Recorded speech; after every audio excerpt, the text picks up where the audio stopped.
Hello. Now in this NCERT series, we'll see a chapter called Secularism. In the previous chapter, we have seen that the Constitution has given us many features: federalism, parliamentary system of democracy, secularism, fundamental rights, etc. Right? So now we'll check each and every feature. So first feature is secularism. So what is secularism? It means that there are different religions in India, right? Christianity, Hinduism, Islam, Sikhism. There are different religions in India. There is a diversity of religions, diversity of castes and communities. So Indian constitution or Indian law system provides same laws for any religion. If you are Hindu, or if you are a Muslim, or if you are a Christian, or if you are any from any other religion, you will have the same set of laws, and you will have the equal opportunities. So you will not be discriminated on the basis of religion. That is the main concept of secularism. So the exact definition of secularism comes here. It means to separate power of religion from the power of state. So what is power of religion and what is power of state? We'll see here. Power of state means the way the laws have been formed, the way the policies have been formed, or the opportunities given to a particular section of people, or the jobs or employment, anything. It may be anything. The power of state is completely neutral to the religion. Even if you come from any religious background, you will get equal opportunities, you will get equal employment, and you will get everything and you will have equal laws. So that is the power of state. The state will not interfere in any of the religious matters, and even though you are belonging to any kind of religion, you will have the same set of laws and same set of opportunities. And that is and a power of religion. Even if you are from majority, if you are from minority community, you will have the same laws. That means the power of religion has got nothing to do with the laws of the state. So separating the power of religion from the power of state is the main aim of secularism, right? So this is the exact definition where you can find the secularism. So we have majority and minority communities, as we have learned in the previous chapter. We have majority and minority communities. Majority are the community which are more in number, and minority are in the lesser number. So it may be there are different religions. Suppose religion A can be more in majority than religion B, or religion A has different number of sect and caste, right? A1, suppose A1, A2 and A3 are different sect of the same religious community. So A1 can be of more dominant than A2, and A2 can be more dominant than A3, or there may be a social hierarchy of caste systems.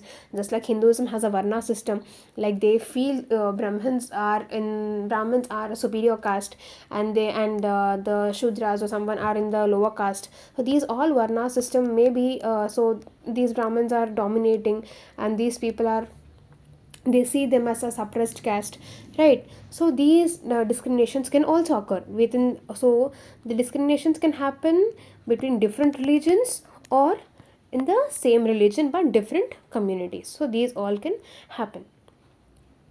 So why our constitution has brought a concept of secularism means because to curb the tyranny of the majority. So the practice is the majority is following, or seeking someone else as the suppressed power, or imposing their domination and their rules on the minority. So these or to curb all these practices, constitution has come up with the concept of secularism, that every religion is equal before law, and any law of the constitution, or any constitution, like government will not interfere in the religious matters of the people. Okay, so this is what the main concept of secularism. And one is free to change religion. Suppose if you're not satisfied with your religious practices, or and you're attracted to some other religion, so you're free to change. You're not restricted, or you not pay additional taxes or something, anything like that during so you can change the religion. You're free to change, you're free to choose a religion, you're free to change your religion. That is also a main feature. Then, so as you know, we have a fundamental right to religious freedom, right? You can follow your religion as you wish, you can change your religion. Okay, the government will not interfere in any of the religious matters. And also we have another fundamental right called culture and education rights. So we have seen majority and minority, right? So if suppose A is in majority and B is in minority, so as there are less in number, they want their culture to be preserved and encouraged, so they can establish their own cultural institutions and educational institutions, so that they'll not be suppressed by the majority community, and they can preserve their culture as well. So in that sense, they have these cultural and educational rights given especially for the minority categories. Okay.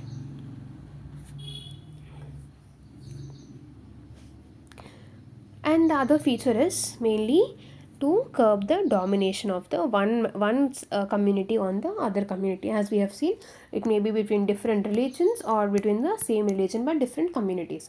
The main aim is to stop the domination. Okay.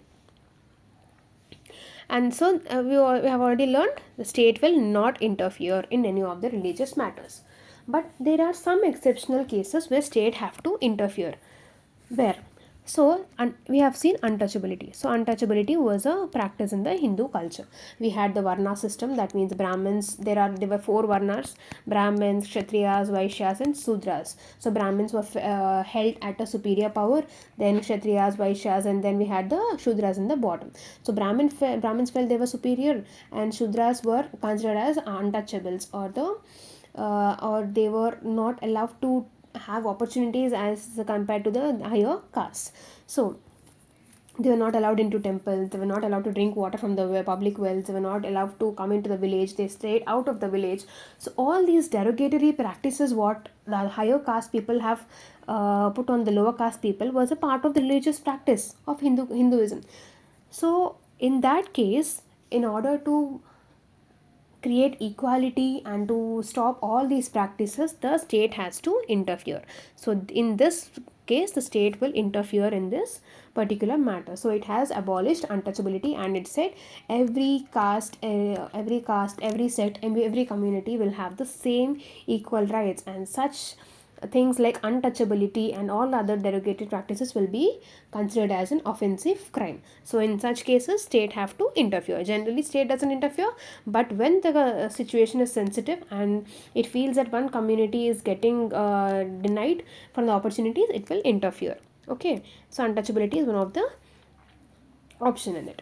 So this is one of the main difference between US and India. US also has a system that state will not interfere in any of the religious matters, but India also has the same thing. Like it will not interfere in any of the religious matters, but India will interfere in some of the matters when it feels that there is a sensitivity to the situation. Okay, so the main aim of Indian secularism is to prevent religious domination, so it will interfere. The main thing is religious domination of the majority by minority, or the major higher caste, like higher caste to the lower caste. Any kind of domination is to be prevented by the Indian secularism, and in the state, though the country will not favor any religion. Every religion is equal before the law. This is what secularism means. We'll see the next feature in the next video.